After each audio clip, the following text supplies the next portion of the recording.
السلام علیکم ورحمۃ اللہ وبرکاتہ۔ بہت شکریہ آپ میرے یوٹیوب چینل پر تشریف لائے، اور دعا گو ہوں کہ اللہ پاک سب بیماروں کو شفاء کاملہ عاجلہ عطا فرمائے، تنگ دستوں کی تنگ دستیاں دور فرمائے، مصیبت زدوں کی اللہ پاک مصیبتیں دور فرمائے۔ تو آج کا جو عنوان ہے ہمارا وہ خاص طور پر اسٹوڈنٹس کے لیے ہے، طالب علموں کے لیے ہے۔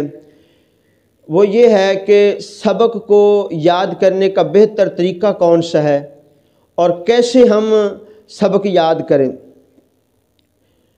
اس سے پہلے میں اسٹوڈنٹس کے بچوں کے والدین سے ایک اپیل کرنا چاہتا ہوں۔ وہ یہ ہے کہ آپ اپنے بچوں کو پڑھائی کے لیے ایسا ماحول بنا کر دیں کہ جو یکسوئی کے ساتھ پڑھ سکیں۔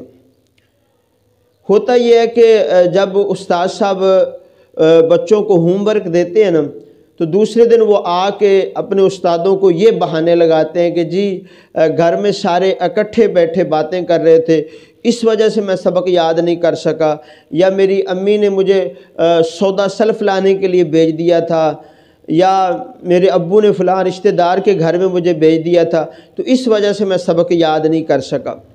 تو لہٰذا آپ کوشش کریں کہ اپنے بچوں کو ایک جو ہے وہ تنہائی والا ماحول دیں جب وہ سبق یاد کرنا ہو۔ آپ اگر اس سے کوئی کام کروانا ہے تو پہلے کروا لیں۔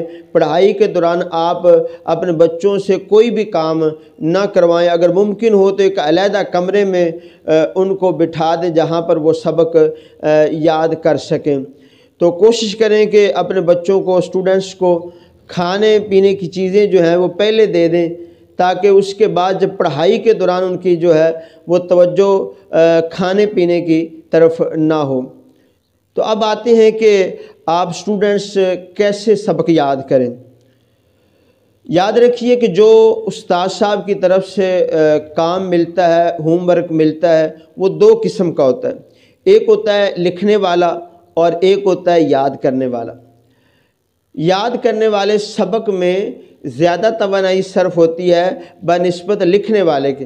تو جب آپ پر تھکاوٹ کا غلبہ ہو تو آپ اس وقت لکھنے والا کام کر لیں، اور کوشش کریں کہ روانگی والے قلم جو صحیح لکھتا ہو وہ لیں، اور ہر مضمون کا ایک الگ رجسٹر یا کاپی وغیرہ بنا لیں، اس کے پہلے صفحے پہ اپنا نام پتہ وغیرہ لکھ دیں تاکہ کہیں گم ہو جائے تو تلاش کرنے میں آسانی ہو۔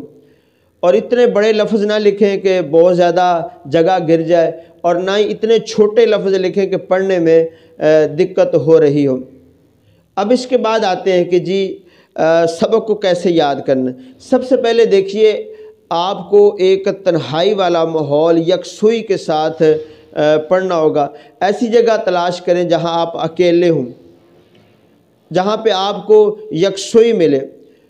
اگر یہ ممکن نہ ہو تو آپ جہاں پہ طالب علموں میں بیٹھے ہیں تو کچھ ایسا ماحول بنائیں کہ جہاں پہ آپ کو کچھ نہ کچھ تنہائی یکسوئی مل جائے، جیسے آنکھیں بند کر کے سر جھکا کے پڑھا جائے۔ اس کے بعد آپ اعوذ باللہ من الشیطان الرجیم بسم اللہ الرحمن الرحیم پڑھیں، درود پاک پڑھ لیں، الحمد شریف پڑھ لیں، اور یہ دعا پڑھ لیں جو آپ کو سکرین پر نظر آ رہی ہے، اللہم افتح علینا حکمتک وانشر علینا رحمتک یا ذی الجلال والاکرام، اور دل میں دعا کریں کہ اللہ پاک مجھے سبق یاد کرنے میں آسانی ہو جائے۔ اس کے بعد آپ نے کیا کرنا ہے میرے محترم اسٹوڈنٹس، کہ آپ نے اپنے اس سبق کو پورا ایک دفعہ دیکھ کے پڑھنا ہے، پھر اس کو سمجھنا ہے۔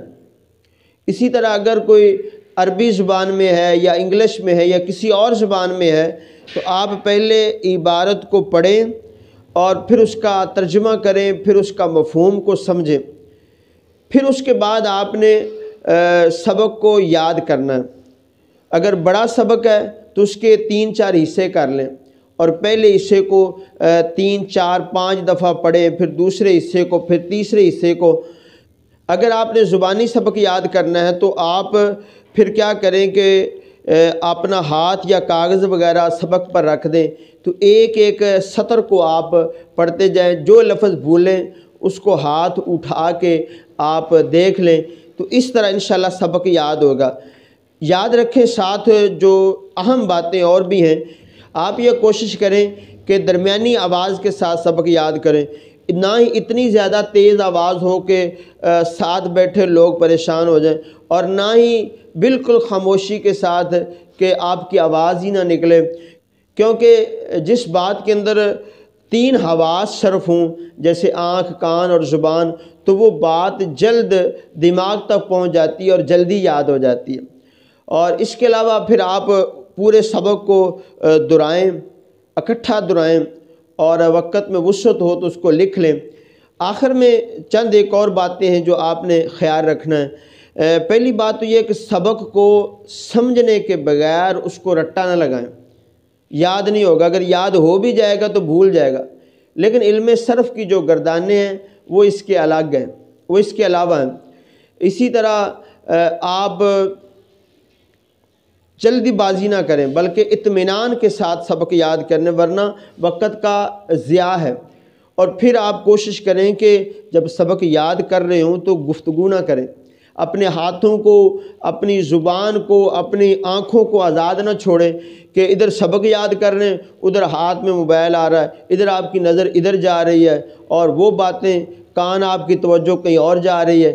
تو اسی طرح نہ ہی اپنے ذہن کو آزاد کرنا ہے کہ ابھی پڑھ رہے ہیں اور ذہن آپ کا پہنچا ہے کہ میں ماموں کے گھر میں ہوں، میں کچن میں ہوں، میں فلاں جگہ پہ دوستوں کے ساتھ جا رہا ہوں، تو ذہن کو بھی آزاد نہیں کرنا۔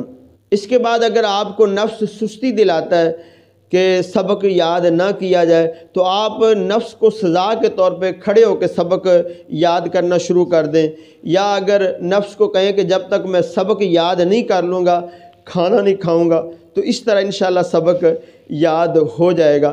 آپ کوشش کریں، اللہ پاک آپ سب کا حامی و ناصر ہو، اور محنت کرنے والے اسٹوڈنٹس کو اللہ پاک کامیاب و کامران کریں، آمین۔